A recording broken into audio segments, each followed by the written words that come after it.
Eu saúdo a amada igreja no prédio da IBA com a graça e a paz do nosso Senhor Jesus.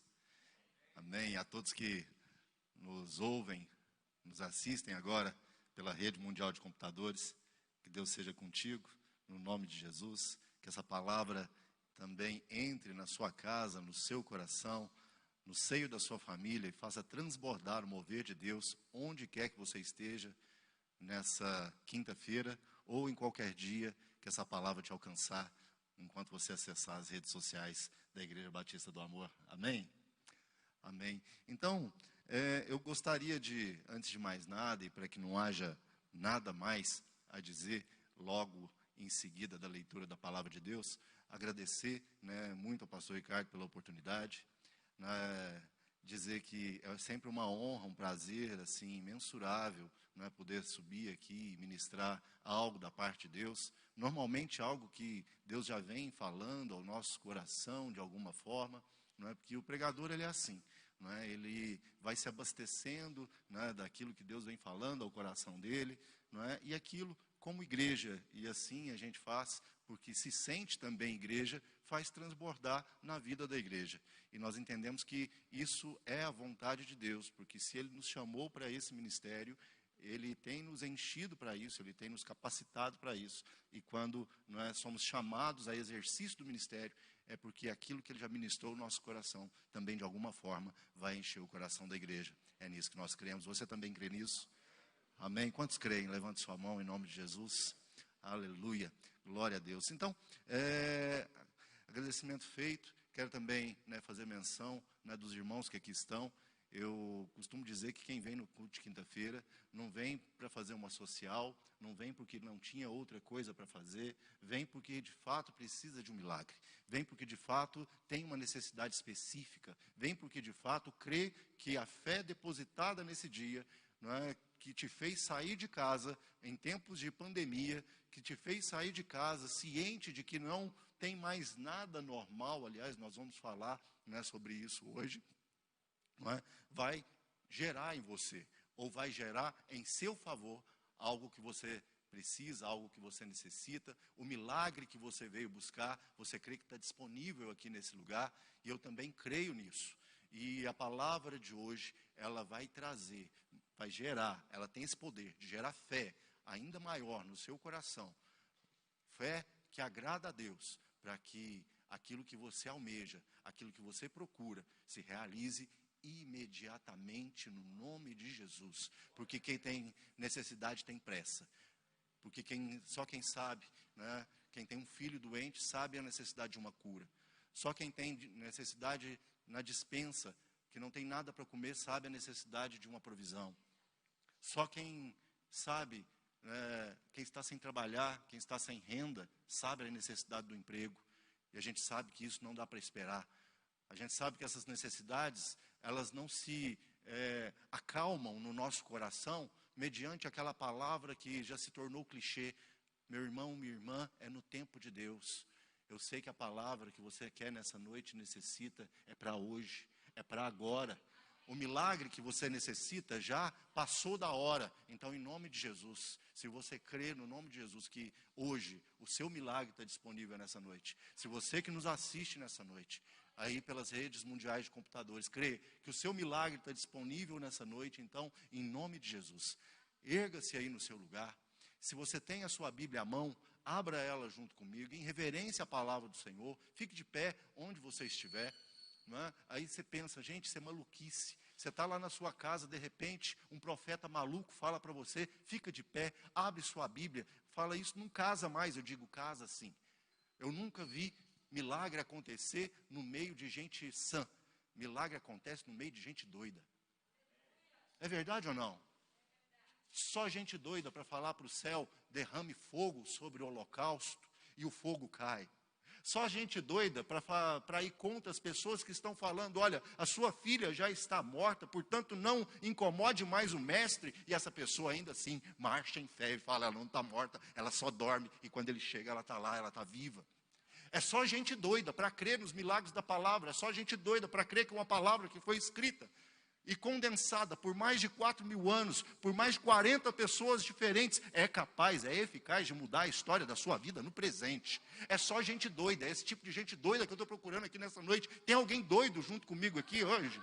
Oh, em nome de Jesus. Então, se tem mais um aqui, a palavra diz que onde estão 2 ou 3 reunidos no nome do Senhor, ali Ele está, e onde Ele passa, não tem morte que permanece morta, não tem nenhuma doença que permanece, que prevaleça, não tem provisão que não seja suprida, não tem nada que possa ir contra o nome do nosso Senhor e prevalecer.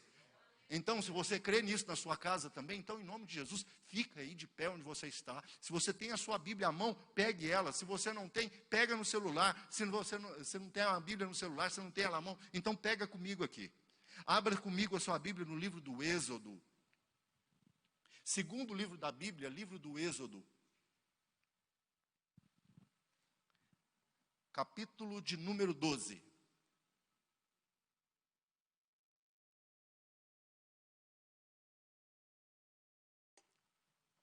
Livro do Êxodo, capítulo de número 12, a partir do verso 1,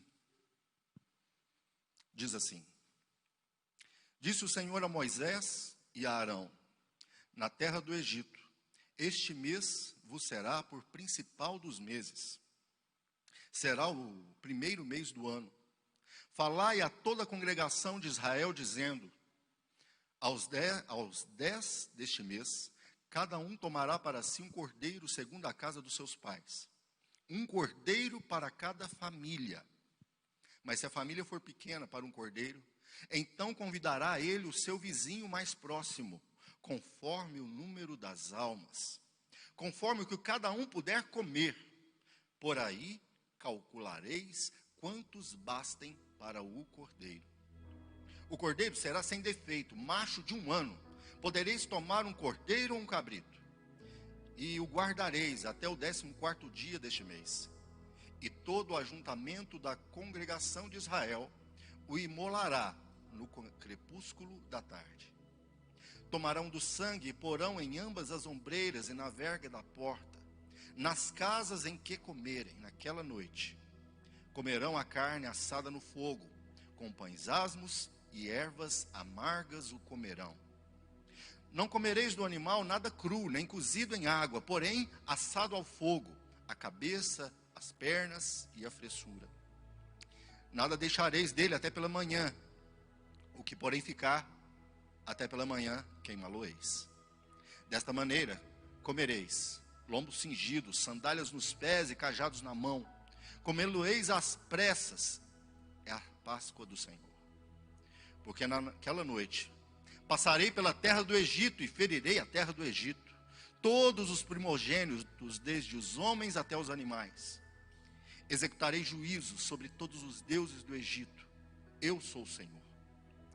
Caminhando um pouquinho mais por esse texto, você vai lá no verso 23. O verso 23 diz assim: Porque o Senhor passará para ferir os egípcios.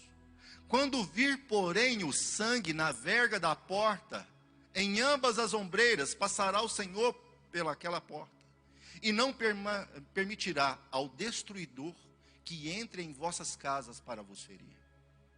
Guardai, pois, isto por estatuto, para vós outros e para vossos filhos, para sempre. E uma vez dentro da terra do Senhor vos dará, como tem dito, observai esses ritos. Quando vossos filhos vos perguntarem, que rito é esse?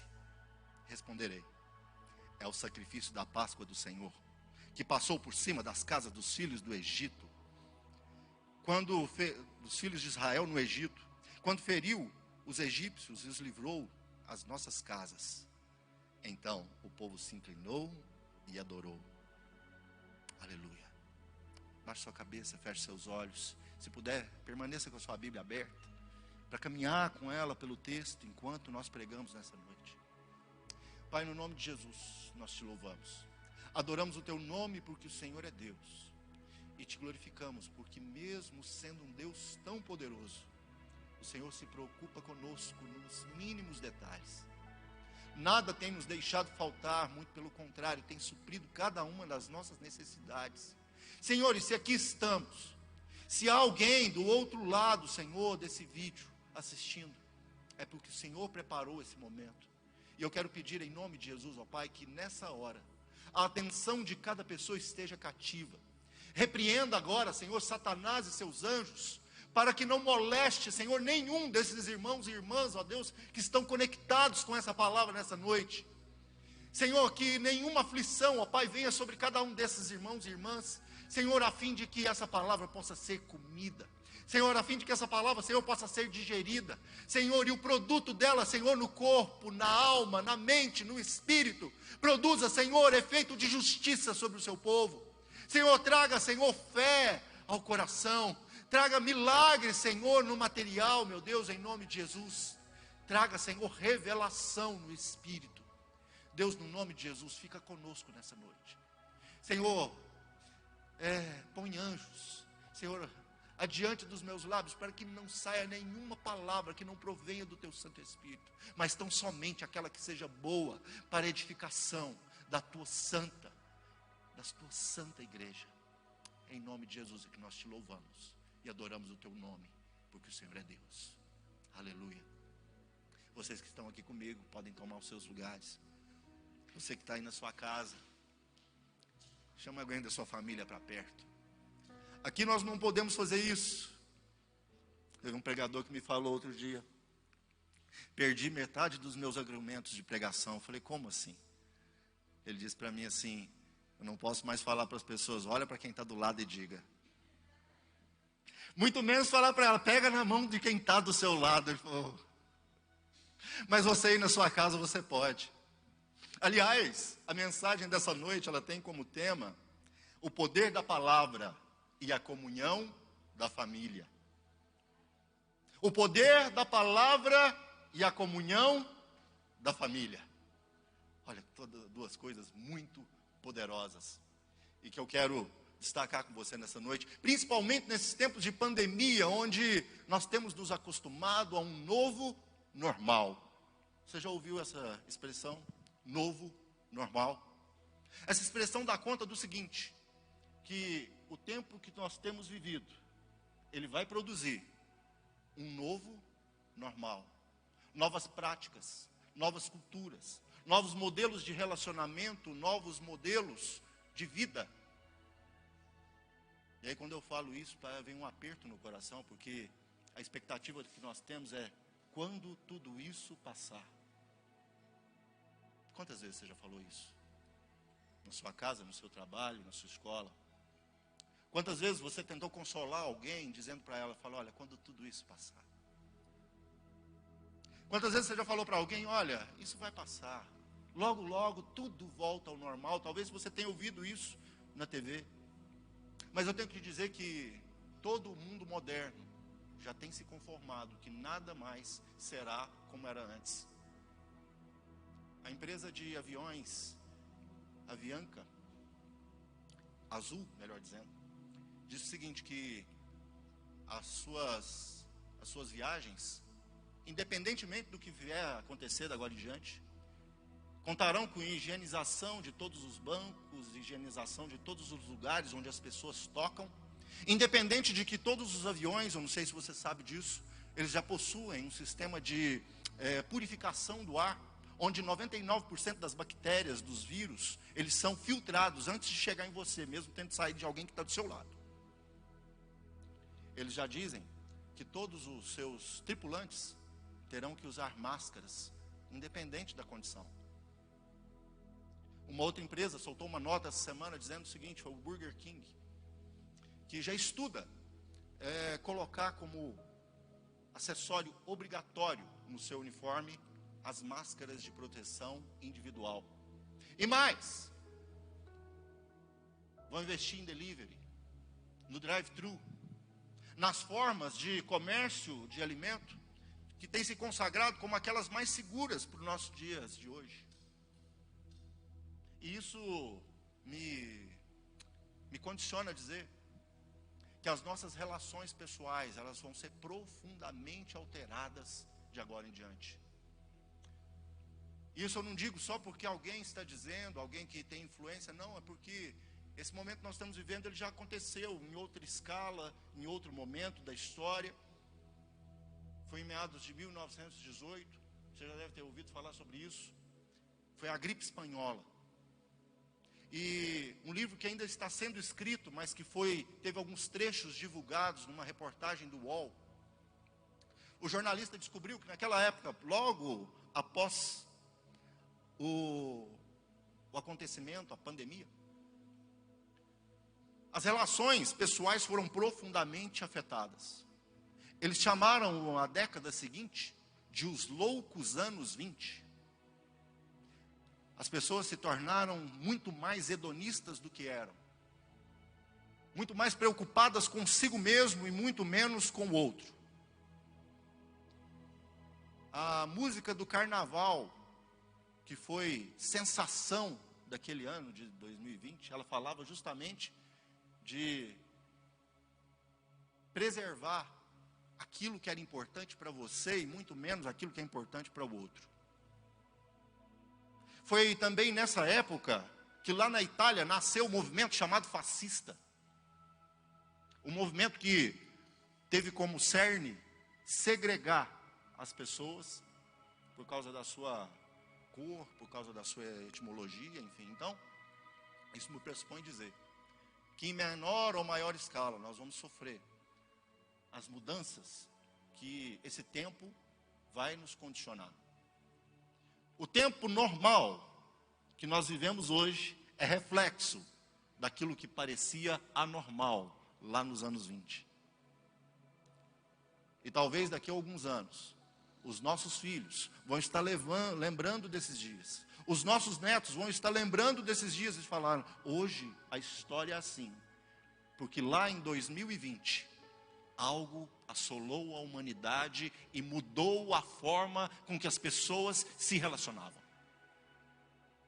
Só que, depois de criar toda essa expectativa em torno dessas mudanças, eu tenho que te dizer que há algo que biblicamente, historicamente, nunca foi afetado por nenhuma condição climática, por nenhuma condição pandêmica, por nenhuma endemia, por nenhuma dificuldade, seja ela pessoal, seja ela local ou mundial, que é o núcleo, a célula mãe da sociedade, chamada família. Olha, o texto que nós lemos, os relatos aconteceram há 1500 anos antes de Cristo, lá no Egito Antigo. E se você percebeu, a redenção dos judeus, aqueles que há 400 anos já estavam ali presos no Egito, escravos, sofrendo todo tipo de privação, sendo amaldiçoados pelos seus senhores, se é que eu posso dizer assim. Eles receberam redenção no núcleo da família. Eu quero que você entenda um pouco do que estava acontecendo para chegar aonde chegou. Para que todos os primogênitos ali à volta fossem mortos e só os israelitas, só os judeus permanecessem sãos, sem nenhuma perda. Você sabe que nós estamos aqui no contexto das 10 pragas, sim ou não? Você conhece a história. A primeira praga foi justamente a transformação do Nilo em sangue. E se você for estudar um pouco a ciência, você vai ver que a ciência já concorda que as 10 pragas de fato aconteceram. E inclusive explica cientificamente os acontecimentos das 10 pragas. Para a ciência, as 10 pragas decorreram de um abalo sísmico, que um pouco mais adiante provocaria uma erupção vulcânica. E se você acompanhar comigo a história, você vai ver que tem muito fundamento. E eu já me acostumei a entender que a ciência não está aí para discutir com a religião ou com o cristianismo, muito pelo contrário. Ela está aí para provar que tudo aquilo que está na Bíblia ainda que não precisasse de prova, porque a fé é suficiente para respaldar tudo que aqui está. Mas ela está aí para provar que tudo que está aqui de fato aconteceu. E aquilo que nós não sabemos explicar hoje, é algo que a ciência amanhã ou depois vai revelar como o que hoje nós chamamos de natural, mas que um dia esteve oculto aos nossos olhos. Mas, em decorrência desse abalo sísmico, diz a ciência que o alto do Nilo, as nascentes do Nilo sofreram a influência de gases tóxicos que tomaram as águas do Nilo, e aquilo fez com que algas microscópicas se proliferassem numa velocidade gigante. E essas algas de coloração vermelha tornou o Nilo vermelho como sangue. E essas algas proliferando tiraram todo o oxigênio, consumiram todo o oxigênio da água. E a água por isso fedia. Bom, isso era uma ofensa ao Nilo, porque o Nilo, para o Egito, era um deus.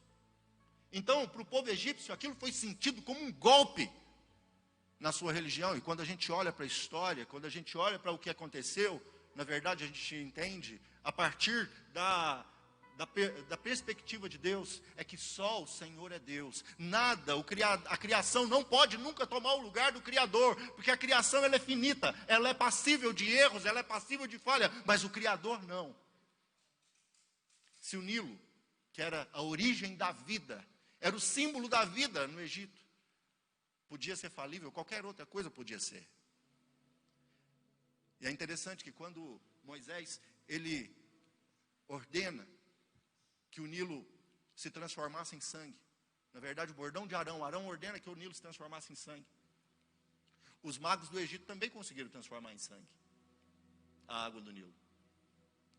Passado a praga do Nilo ser transformado em sangue, vem a praga das rãs, que a ciência também explica, que aconteceu em decorrência do próprio Nilo ter se transformado em sangue. Porque os peixes que ali estavam, diz a palavra, que todos morreram. E os peixes, eles eram predadores dos girinos. E os girinos, não tendo predadores naturais, se proliferavam. E ao se proliferar, eles invadiram a cidade e tomaram as casas dos egípcios. O que também era um duro golpe para os egípcios, porque eles tinham um deus chamado de Requete, que tinha formato, aspecto de uma rã. Então, Faraó pede que as rãs sejam retiradas deles. Eles já começam a não aguentar mais. E o mais interessante é que Faraó faz um pedido para Moisés. Quando Moisés fala para ele, quando que você quer que tire a rã de você? Ele fala, amanhã. Isso me conta de que nós também, muitas vezes, temos nos conformado com tantas situações inconvenientes diante de Deus, sem tomar uma atitude de dizer, isso não entra mais na minha casa, isso não entra mais na minha vida, esse pecado não me toma mais. Tantas vezes nós temos sido tomados por esse sentimento de Faraó, amanhã eu faço, amanhã eu tiro esse pecado, amanhã eu abro mão desse ídolo, amanhã eu paro de falar mal do meu pastor, amanhã eu paro, amanhã eu começo, amanhã eu termino. Não, Deus tem algo para você, para hoje. Foi assim que nós abrimos esse culto. A próxima praga foi dos piolhos, e diz a ciência, que os piolhos vieram em decorrência das rãs, e que esses piolhos não eram simples piolhos, eram mosquitos, eram mosquitos mesmo, consumidores de sangue. E o original, né, traz exatamente esse entendimento.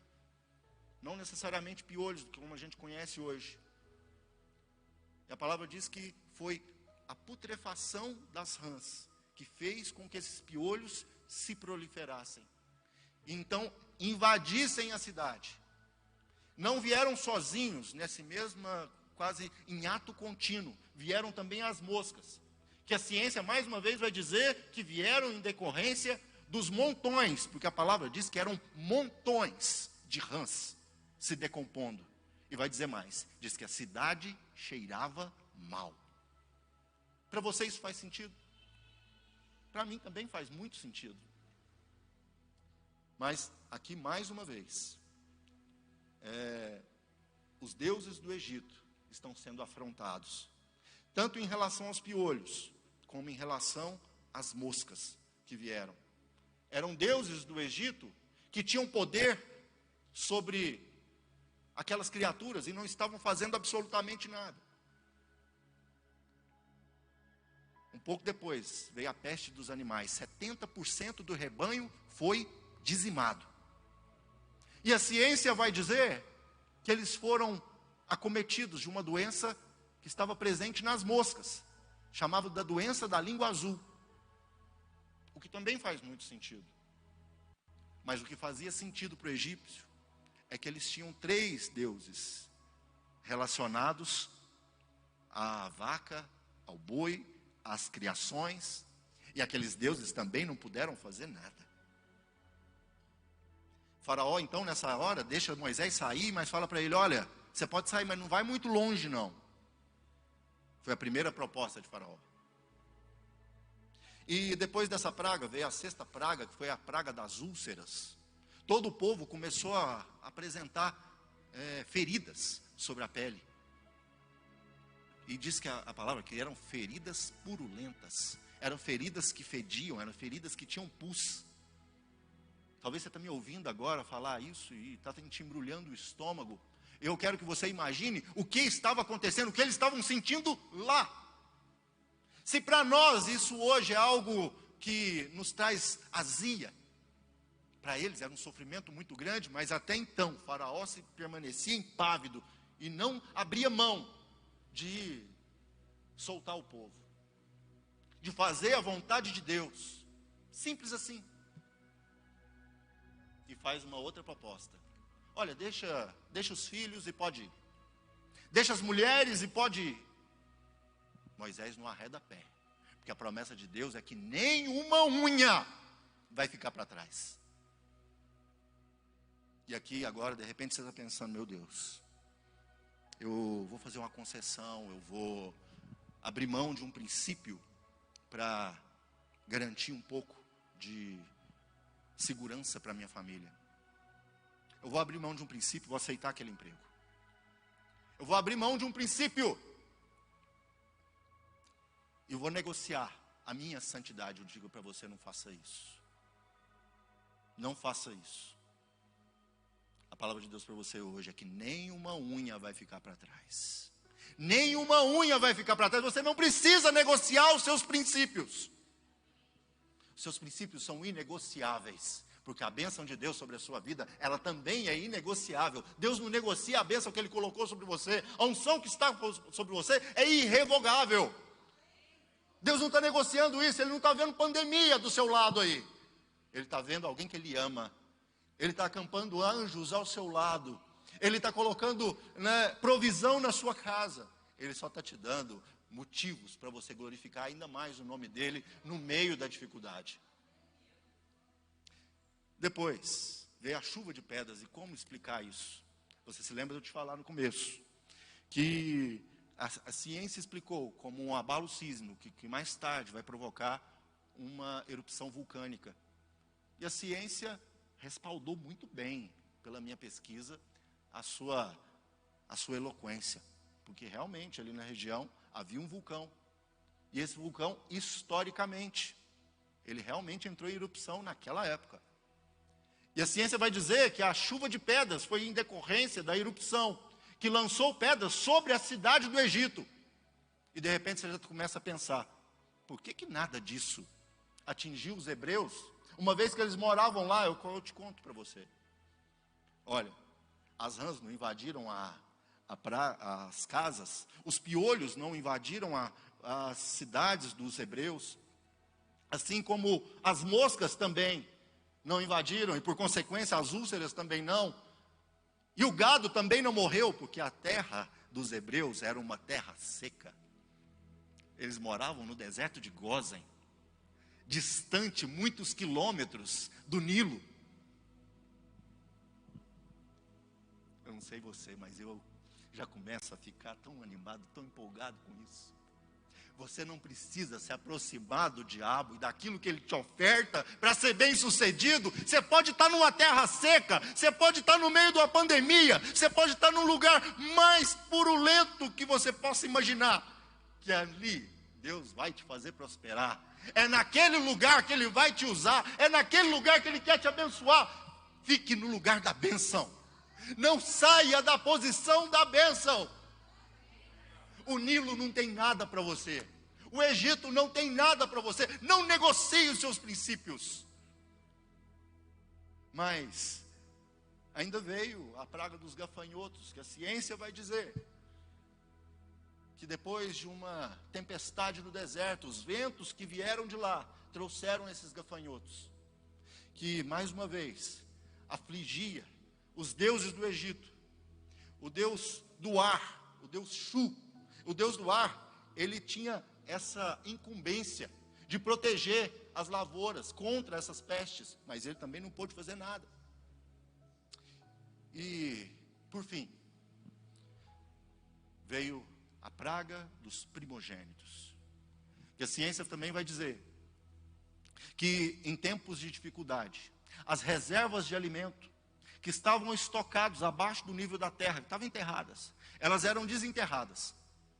E acontece o seguinte, a cultura da época dizia que o primogênito, ele tinha direito a uma porção maior.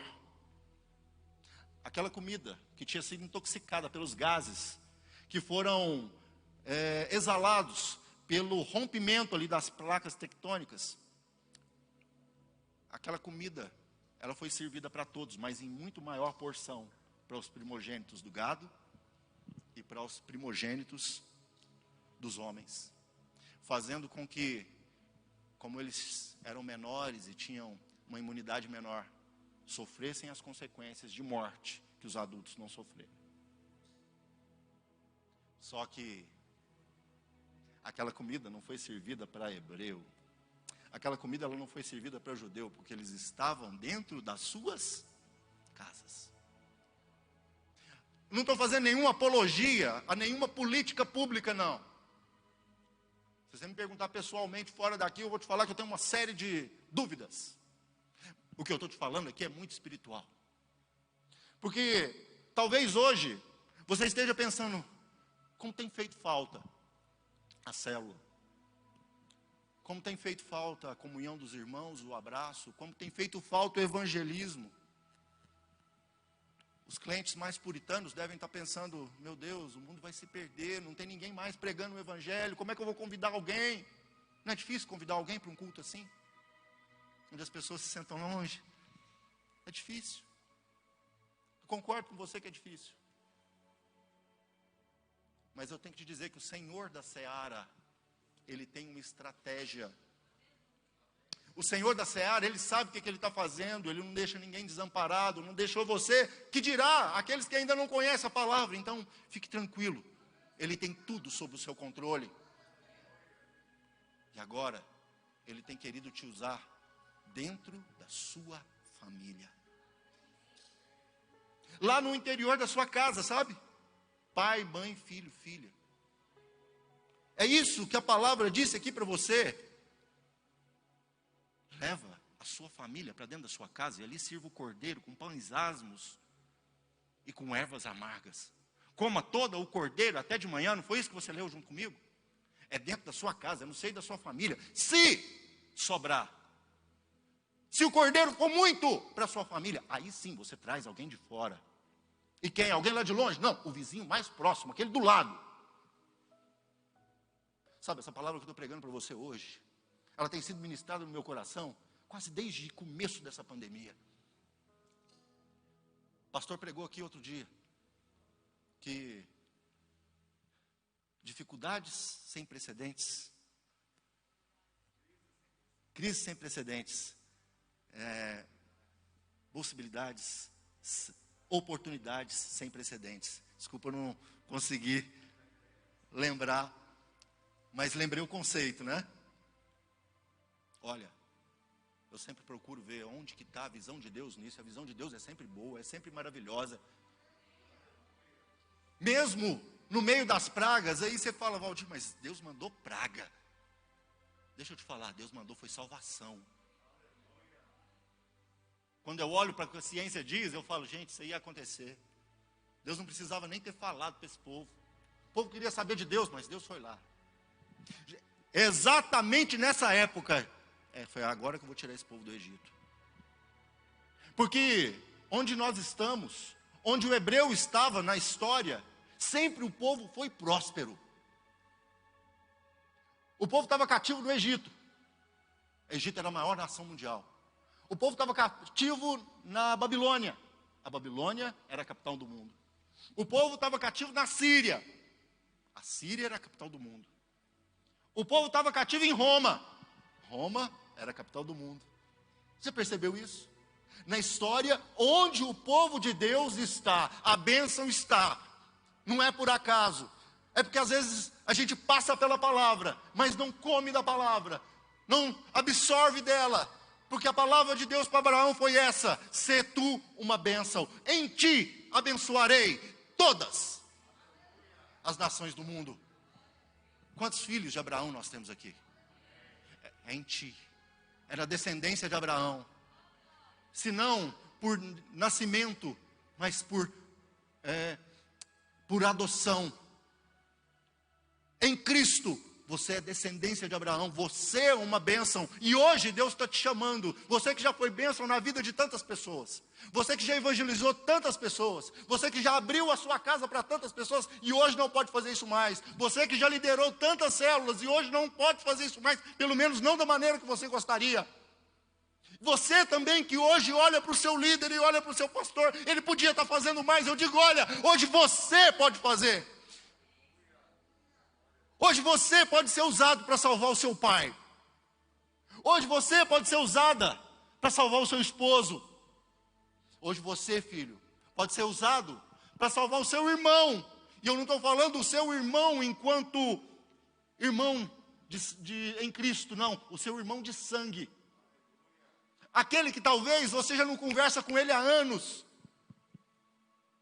Aquele que você passa por ele cantando louvores, e no imaginário dele ele pensa, lá vai o crentinho que não é crente, que é crente só fora de casa, mas dentro de casa não consegue dar testemunho. Deus quer te usar para salvar o seu vizinho do lado, enquanto você canta louvores, e esse louvor enche a casa dele, e passa um pouquinho, ele fala assim, canta mais. Às vezes você não canta nada, é igual eu, quando vai cantar, estraga o hino de todo mundo. Mas, talvez você pode ir na padaria, comprar um pão e servir essa pessoa que de repente não pode sair de casa. Estou te dando aqui um testemunho pessoal. Deus nos deu, né, meu amor? Uma vizinha de idade.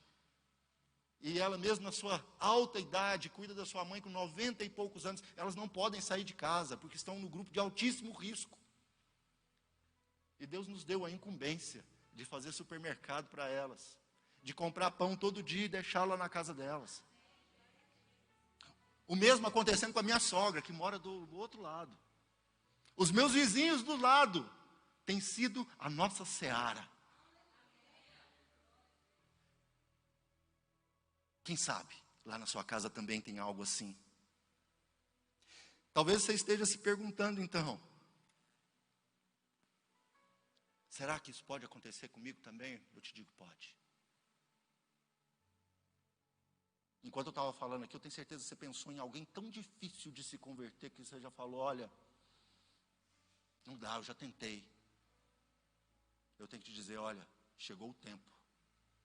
Chegou o tempo da salvação. E é na comunhão da família e no poder da palavra.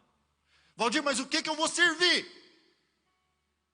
Se você abriu a sua Bíblia comigo e permaneceu com ela aberta, o versículo 1 vai dizer assim, disse o Senhor a Moisés e a Arão na terra do Egito. Este mês o será o principal dos meses. Será o primeiro mês do ano. Falai a toda a congregação de Israel, dizendo aos 10 desse mês, tomará para si um cordeiro. Tomará para si um cordeiro. Um cordeiro para cada família. Paulo disse lá em 1 Timóteo 5,8, ora, se alguém não tem cuidado dos seus, especialmente os da própria casa, tem negado a fé, e é pior do que o descrente. Essa pandemia é a sua oportunidade. É a minha oportunidade. É a nossa oportunidade de, conforme a visão de Paulo, que enviou a Timóteo, nos tornarmos crentes de verdade. Com bom testemunho de todos os de casa. Que é o melhor testemunho, sabe? Ter testemunho dos de fora é muito legal. Mas quando nós temos o testemunho de casa, o nome do Senhor é glorificado. Concorda comigo? É os de casa que nos conhecem na nossa intimidade. Sabe quem nós somos? Quando nós acordamos de manhã. Minha filha é maquiadora. E eu sei quem é ela, debaixo daquela massa corrida que ela passa no rosto. Porque eu sou pai dela. Eu acordo com ela todos os dias. Eu sei das birras.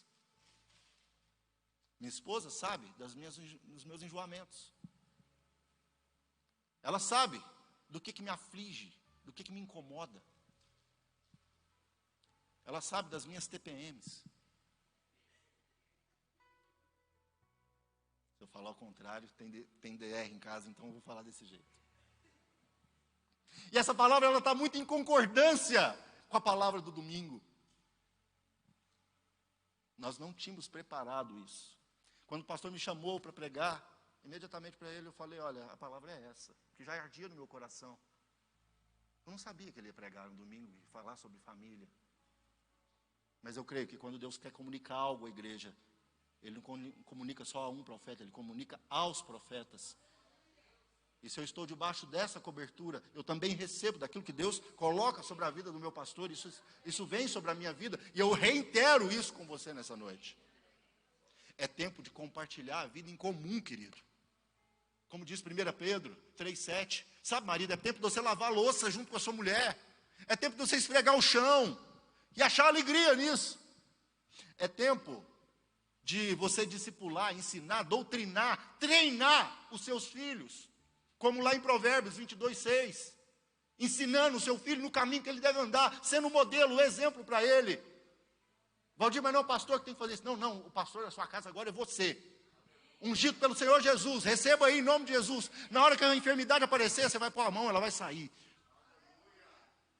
Na hora que o demônio se manifestar, é você que vai tirar. Aqui nós nem podemos fazer isso mais. Antigamente nós ministrávamos óleo de unção, agora é álcool em gel. Mas você pode. Você pode. Lá na sua casa, você pode. Porque Deus te levantou para isso. Agora, o cordeiro que você vai servir, ele fala da comunhão da família. Um cordeiro é grande. Não dá para uma pessoa sozinha. Ele dá para muitas pessoas. Mas não tantas quantas nós queremos, mas para uma casa. Eu estou falando fisicamente, tá? Mas para uma casa no modelo normal, ele é a justa medida. Deus tem se colocado. Jesus tem se colocado como a justa medida do seu lar. Para alcançar os seus. E talvez você esteja se sentindo incapaz disso. Mas eu tenho que te dizer, você já foi capacitado pelo próprio Espírito Santo de Deus para essa comissão. Tanto que a palavra diz, em relação ao cordeiro, que era um conforme a casa dos pais, ou segundo a casa dos pais. Isso fala da sua e da minha capacitação, enquanto líderes, nas nossas casas. Antes de Deus estabelecer uma ordem sacerdotal em Israel, os sacerdotes das casas eram os pais. Eram os pais que celebravam os casamentos.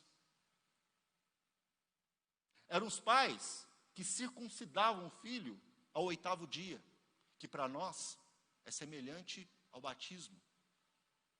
Eram os pais. E hoje, mais uma vez, Deus tem chamado os pais. O cordeiro está sendo entregue a você, pai, a você, mãe, a você que está aqui, de repente é um adolescente, é um jovem, ainda não tem família constituída, mas é um ministro de Deus lá na sua casa, pelo testemunho, pela excelência, pelo chamado. A você, Deus tem entregado um cordeiro, conforme a sua linhagem. Não a linhagem de sangue, mas a linhagem real, porque você é filho do rei, você é filha do rei. Então, na sua casa passa a ser agora morada de rei, morada de sacerdote. É isso que Deus está te entregando nessa noite. Então, em nome de Jesus, tome posse. O cordeiro está na sua mão, é você que vai ministrar.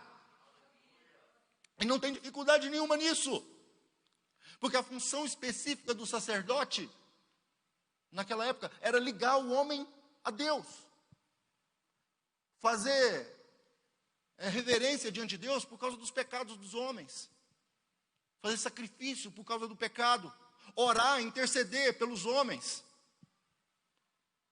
E a palavra vai me dizer, porque tudo que eu gosto muito de pregar no Velho Testamento, mas sempre usando a chave do Novo Testamento. Porque o Velho Testamento é a sombra daquilo que Deus queria nos mostrar nos dias de hoje. E a chave é o Novo Testamento.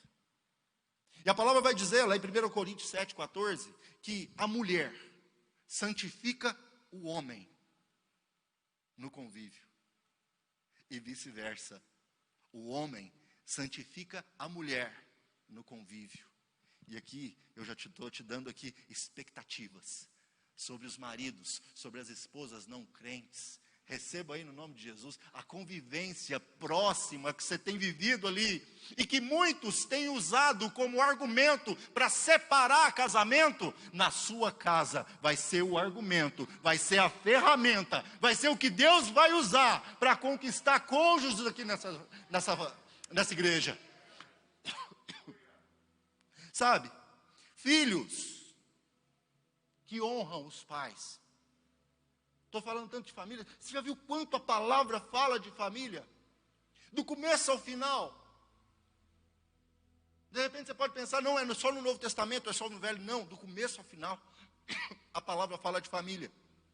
E lá no Salmo 127, a palavra vai dizer que os filhos são herança. Herança é coisa boa, é riqueza. Não é filho desobediente, não é filho drogado. Não, seus filhos são herança. E você pode requerer isso diante de Deus. Eu espero em nome de Jesus que todos os seus filhos nesse momento estejam em casa servindo ao Senhor. Que não estejam entregues às drogas. Espero em nome de Jesus. Mas se alguém que está aqui nessa noite, se alguém que me ouve, que me assiste, está passando por essa tribulação, eu profetizo em nome de Jesus, a sua convivência, aquilo que você tem ministrado pelo seu testemunho, o Deus que você serve, Ele é suficiente para salvar o seu filho. E antes de você morrer, você vai louvar e glorificar a Deus pela obra que Ele tem feito, que Ele vai fazer e que Ele já está fazendo na vida do seu filho. Porque ele é herança. Herança é coisa boa, é riqueza, não é sacrifício, não é penoso, não é duro. Filhos que obedecem aos pais, diz a palavra lá em Êxodo 20:12, recebem vida abundante. Sabe, filho, não quebra a mão lavar uma louça, tá? Limpar um quarto, não quebra a mão não. E honra seu pai e sua mãe. Quantas mães estão pensando aqui? Tomara que meu filho esteja assistindo isso agora. Não é não? Honra seu pai e sua mãe. No final, quem sobra são eles, viu? Na hora que ninguém mais te quer. Durante algum tempo, 2 anos, eu lidei com adolescentes. Eu chorava de rir, de ver as mensagens deles lá naqueles status, né? É o tempo inteiro reclamando de alguém que não... de uma paixão incompreendida. Ninguém me ama, ninguém me quer, ninguém me chama de meu amor. E os pais estão lá, sofrendo para dar do bom e do melhor. Para fazer andar de tênis da Nike. Para dar o iPhone 32. É ou não é? E eles querendo o amor lá de fora, que já tem dentro de casa. Eu costumo falar para minha filha, falo, olha, eu não sou o melhor exemplo, o melhor modelo de pai ou de marido. mas eu acho que sou o melhor exemplo que vocês têm. E o que eu sempre digo a vocês é, olha, vai escolher alguém? Esse alguém, ele tem que ser, pelo menos, melhor. E completar vocês um pouco mais do que seu pai tem completado até os dias de hoje.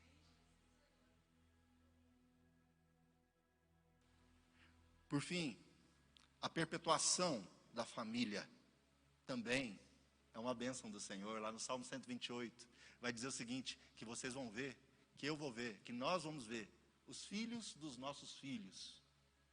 Nós vamos ser felizes vendo a alegria da nossa família ao redor da nossa mesa. Sei que meu tempo está acabando, mas eu ainda tenho mais algumas coisas para falar. Será que vocês me dão mais 5 minutos? Quem me dá 5 minutos? 5, 10, 15, 20. Já deu.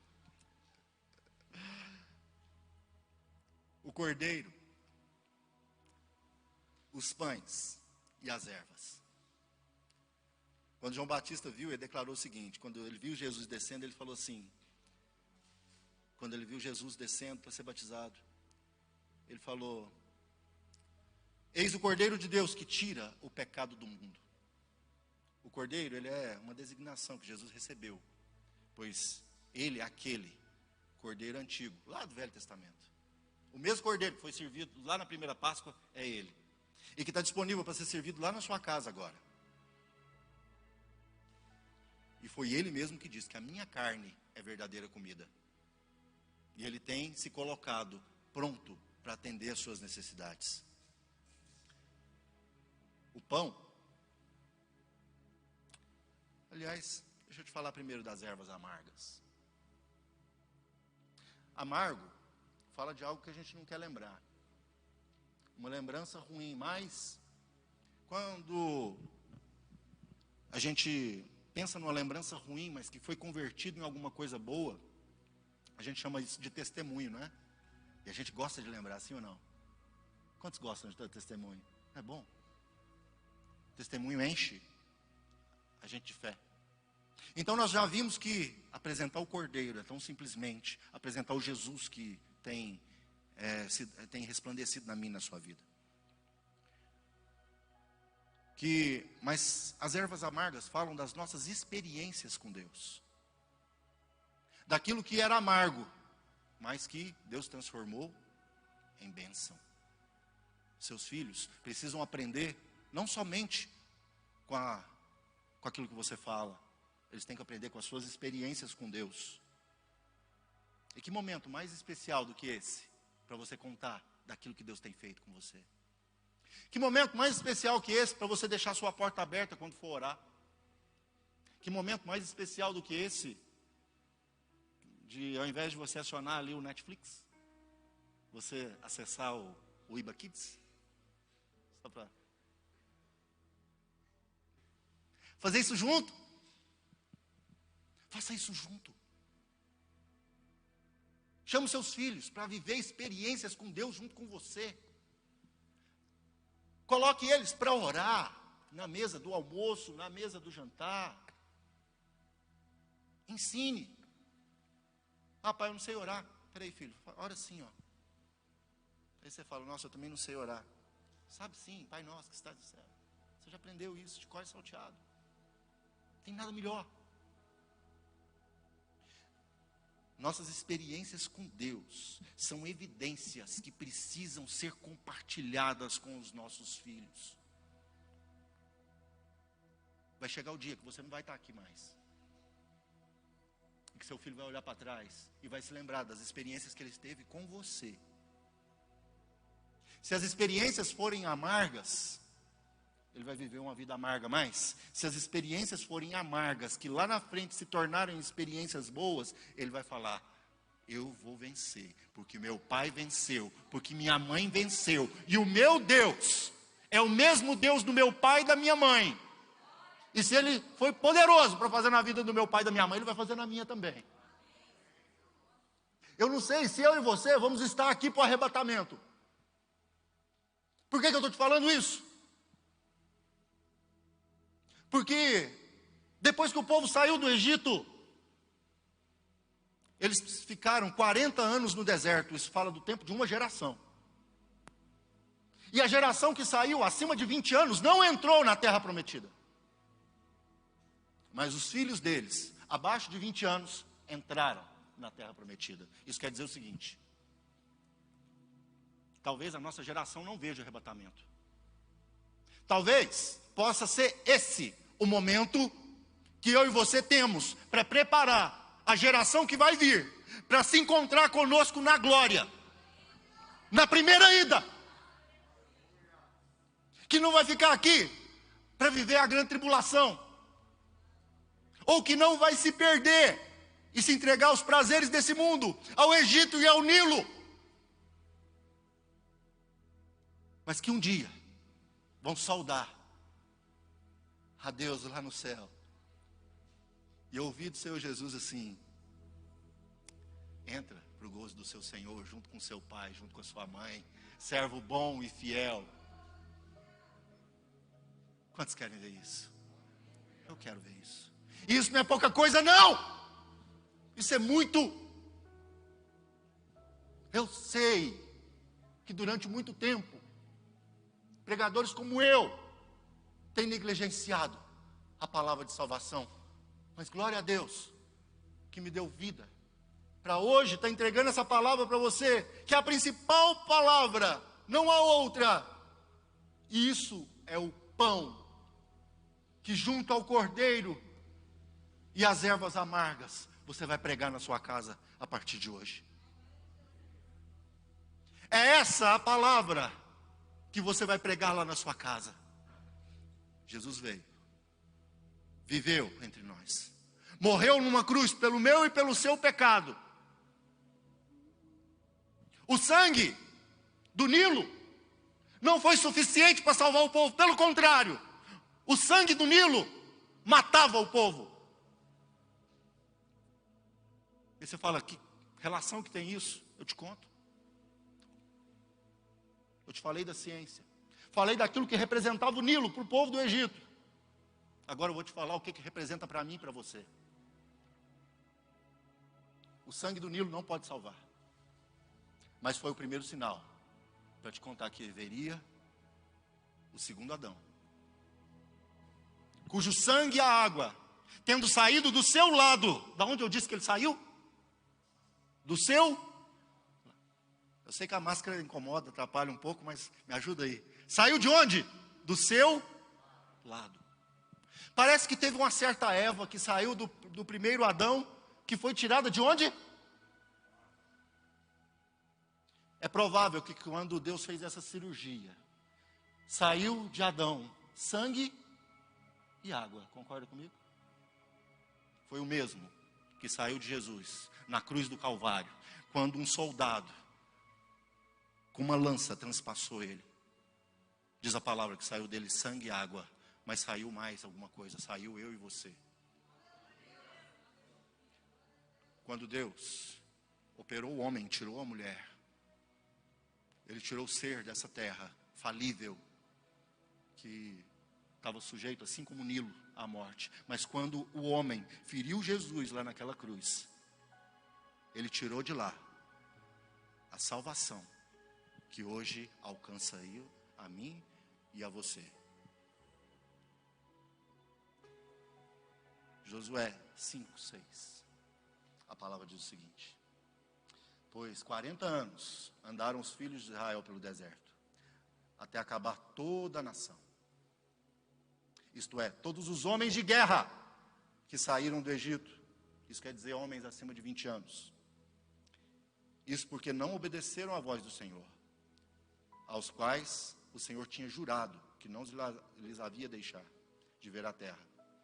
E com juramento prometeu a seus pais: nos daria a terra que mana leite e mel. Olha, a palavra diz que os pais não viram a terra prometida, mas isso foi para o Velho Testamento. Eu creio sim que eu e você vamos ver essa terra, mas creio mais ainda que o mandamento perpétuo de que a Páscoa seja celebrada nas casas. Ela vai ser lembrada mesmo depois que eu e você não estivermos mais aqui, estivermos lá descansando no Senhor. E os seus filhos e os meus filhos vão estar celebrando esse memorial, não porque ouviram falar, mas porque receberam de mim e receberam de você. Quantos creem nessa palavra? O poder da palavra que emana de você, na comunhão da sua família. É isso que Deus quer ministrar no seu coração nessa noite. Não tome isso como pouco. Isso é tudo que Deus tem para você nesse tempo. Fique de pé no seu lugar. Enquanto os ministros começam a entoar esse cântico que vai nos condicionando, né, a receber essa última oração. Hoje eu gostaria de orar com você, porque eu disse à minha esposa antes de vir para cá, falou: olha, eu estou indo pregar aquilo que nós temos vivido. E quem tem experiência também ganha de Deus a autoridade. E eu quero ministrar sobre a sua vida os dias que eu tenho vivido na minha casa. Dias de paz, de alegria, de satisfação. Sabe? Não é dia de sair de casa procurando o que fazer, ou ficar dentro de casa querendo estar fora, não. É dias que quando a gente sai de casa, fica doido para voltar. E quando sai de casa, quer levar todo mundo junto. Eu estou mentindo? Meninas, estou falando alguma bobagem? Se eu falo que eu vou viajar, meu filho chora. E é isso que eu quero ministrar na sua casa, é esse sentimento, é essa paz, essa alegria de estar junto, de fazer as coisas juntos, de se abraçar, de se querer, de se amar, lá no contexto da sua família. Talvez quem está do outro lado dessa tela, espero em nome de Jesus que hajam pessoas nos assistindo. É essa alegria que eu quero que invada a sua casa hoje. Pai, no nome de Jesus eu te louvo. Eu bendigo o teu nome e te agradeço por esse tempo na tua presença. Senhor, e em nome de Jesus eu quero declarar a essa pessoa, a essa mãe, a esse pai, a esse filho, a esse irmão, a essa avó, a essa tia.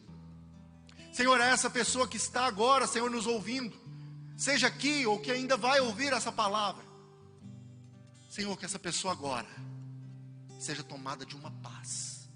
Senhor, uma paz que excede toda a compreensão. Uma alegria que não tem pacto com as circunstâncias, que apesar de estarem caindo 1000 ao seu lado, 10.000 à sua direita, ela tem convicção de que nenhum mal vai chegar até a tua tenda. A sua casa está protegida, os seus filhos estão protegidos, a sua parentela está protegida, o Senhor está fazendo grande obra, o Senhor está ali ordenando aos seus anjos que se acampem ao redor deles, e não permitirá que nenhum mal chegue a qualquer daqueles que estão orando agora, Senhor, essa oração junto comigo. Deus, eu ministro isso com fé, na certeza de que o Senhor me ouve, Senhor, porque o Senhor tem nos dado, ó Deus, dias de paz, e é essa paz, ó Deus, que eu ministro na casa, na família de cada um aqui, para a glória do seu nome. Aleluia. Glória a Deus. Vou calar meus lábios, vou profetizar, manifestar a graça, a bênção.